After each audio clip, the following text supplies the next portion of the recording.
Danas ćemo doživjeti nešto lijepo, skrivanje u okrilju Svevišnjega, kako kaže Pesalem 91. Molimo Boga za čisto srce puno radosti, kao što je David tražio u Pesalmu 51.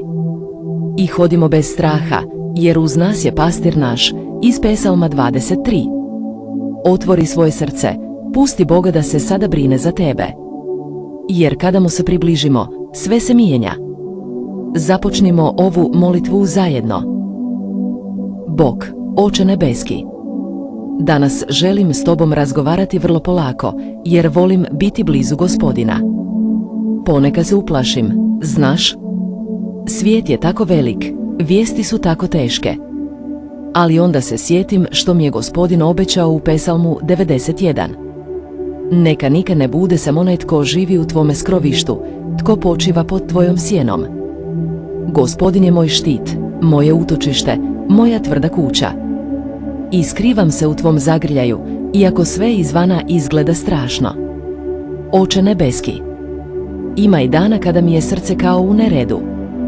Osjećam se tužno, nestrpljivo, s ružnim mislima koje ni ne odgovaraju onome što je Gospodin sanjao da ću biti.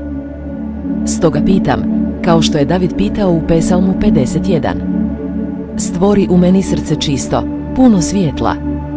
Ukloni prljavštinu grijeha, izbriši krivnju, vrati mi radost da sam tvoje dijete. Ne ostavi me daleko od sebe, Bože. Ne znam kako živjeti bez tvog osmijeha. I kad ne znam put, ili kad mi strah od života vrišti u uho. Sjećam se, Gospodin je pastir moj.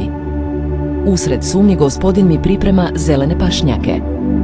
Usred sve žurbe, Gospodin me tjera da legnem i dišem. Usred tamne doline Gospodin sa mnom hoda.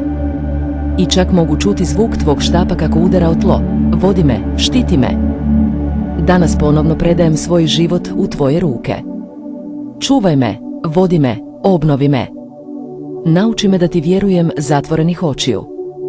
Nauči me da se odmaram i kad sve govori drugačije. Znam da me tvoja ljubav okružuje, ispred, iza, sa strane, iznad i iznutra. Velika ti hvala, Gospodine, jer ti si Bog koji vidi, koji grli i koji spašava. Volim te sa svime što jesam. I znam da će me i na kraju moje priče pratiti tvoja dobrota i tvoja ljubav. Dok ne živim u tvojoj kući, zauvijek. Ako vam je ova molitva dotakla srce, pretplatite se na kanal kako biste primali više poruka vjere i nade.